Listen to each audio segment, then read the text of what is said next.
Hello दोस्तों, आज की इस वीडियो में हम लोग बात करेंगे गन्ने की फसल में यदि आप कैल्शियम डालना चाहते हैं तो इसका जो सबसे सस्ता सोर्स है उसके बारे में जो है आज की इस वीडियो में बात करेंगे। यानी कि सबसे सस्ती जो खाद आपको पड़ेगी वो कौन सी है। तो आज हम लोग जो है बात करने जा रहे हैं जिप्सम के बारे में कि जिप्सम का जो उपयोग है आप गन्ने में कैसे कर सकते हैं, क्योंकि जिप्सम जो है काफ़ी इसके अंदर जो है कैल्शियम की भी अच्छी खासी मात्रा, इसके साथ इसके अंदर सल्फर की भी मात्रा होती है।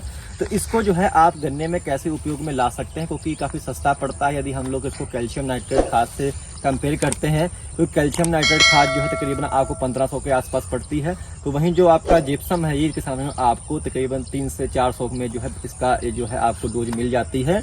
तो इस यानी कि जो जिप्सम जिसको कि हम लोग किसान भाइयों कैल्शियम सल्फेट बोलते हैं, ये कैल्शियम सल्फेट के नाम से जाना जाता है।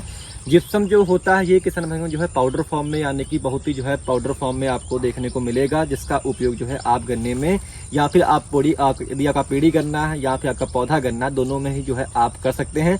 वैसे तो जिप्सम का जो उपयोग है किसान भाई आखिरी जुताई में जो है हमारे किसान भाई करते हैं, परंतु यदि आप आखिरी जुताई में जिप्सम को नहीं डाल पाए हैं तो जिप्सम का उपयोग जो है आप खड़ी फसल में भी जो है कर सकते हैं, परंतु इसके बारे में यानी कि पानी लगाने के बाद में ही जो है आपको इसका उपयोग में करना है। और तकरीबन 10 दिन के भीतर जो है या 1 हफ्ते के भीतर जो है आपको दोबारा फिर से जो है जल्दी पानी अपनी फसल में लगाना होता है। तो जिप्सम का जो उपयोग है वैसे तो आपको मिट्टी की जांच करने के बाद में ही जो है इसका उपयोग करना चाहिए, क्योंकि जो जिप्सम होता है ये आपकी मिट्टी के पीएच मान को कम करता है।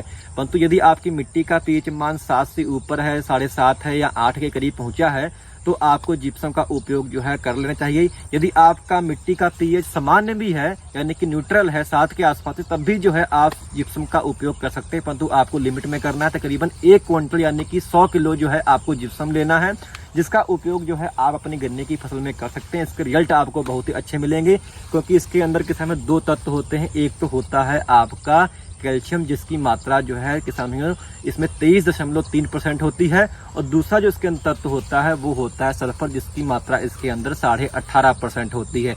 यानी कि काफी भारी भरकम जो है इसके अंदर कैल्शियम है और आपका जो है सल्फर है। ये दोनों तत्व जो है गन्ने की ग्रोथ के लिए बहुत ही जो है महत्वपूर्ण भूमिका निभाते हैं। और इनका जो सोर्स है किसान जो कैल्शियम होता है ये जो है गन्ने में बहुत ही महत्वपूर्ण भूमिका निभाता है। आप जानते हैं कि इसके उपयोग से हमारे गन्ने में सेल डिवीजन बढ़ता है और गन्ने की जो ऊपरी बढ़वार है वो होती है, और टिश्यू का जो फॉर्मेशन यानी कि नए नए जो ऊतक बने गन्ने में, तो आपकी गन्ने की जो बढ़वार है किसान भाइयों वो बहुत ही अच्छी होगी। तो कुल मिला के जिप्सम बहुत ही अच्छा जो है कैल्शियम का सोर्स है। इसका उपयोग आपको गन्ने की फसल में करना चाहिए। यदि आप आखिरी जुताई में नहीं कर पाए तो इसका उपयोग आप खड़ी फसल में भी जो है इसका उपयोग कर सकते हैं, परंतु खड़ी फसल में जो है आपका इसका उपयोग जो है आपको, यदि आपकी मिट्टी समान है, आपने पीएच मिट्टी का नहीं जांचा है तो सिर्फ आप 1 क्विंटल डालिएगा। यदि आपकी मिट्टी किसान भाइयों क्षारीय है यानी कि मिट्टी का पीएच मान अधिक गया हुआ है तो जितना आपको केवीके वाले रिकमेंड करें यानी कि जहां आप मिट्टी की जांच कराएंगे तो उतना जो है आप उसमें इसका उपयोग यानी कि जिप्सम का उपयोग कर सकते हैं। परंतु आपका यदि आपको पीएच नहीं मालूम है, आपका मिट्टी का पीएच समान है, तो जो है आप जिप्सम खाली 1 क्विंटल अपनी फसल में डाल सकते हैं। इससे जो है आपको बहुत ही अच्छे रिजल्ट मिलेंगे। ये आपकी मिट्टी की जो है आपकी भौतिक दशा को जो है मिट्टी की सुधारता है, इसके साथ साथ इसके मिट्टी के अंदर काफ़ी सारे जो है रासायनिक परिवर्तन भी करता है, जिससे जो है आपकी मिट्टी किसान भाइयों काफ़ी जो है उपजाऊ हो जाती है। इसको डालने का तरीका ये है कि आप इसको यूरिया खाद में मिला लें, तकरीबन आधी बोरी आप यूरिया ले लें या फिर 1 बोरी भी आप यूरिया ले सकते हैं। उसमें जो है आप हल्का हल्का पानी छिड़क लें, बहुत ही हल्का आपको पानी छिड़कना है। उसमें बाद में ऊपर से आप जो है जिप्सम डाल दीजिए, यानी कि जिप्सम का 50 किलो के बोरे आते हैं, 2 बोरे आपको जिप्सम के लेने हैं, और उसको आप अच्छे से उसमें मिक्स करने के बाद में जो आपका पाउडर फॉर्म में जो जिप्सम आएगा वो यूरिया के दानों पे चिपक जाएगा, जिसका आप उपयोग जो है अपने खेतों में कर सकते हैं।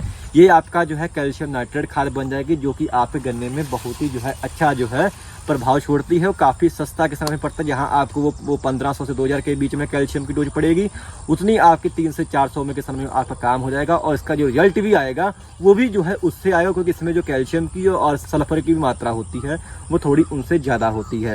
यदि आपको जानकारी अच्छी लगी हो तो कृपया हमारे चैनल को आप लोग सब्सक्राइब करना मत भूलिएगा। धन्यवाद।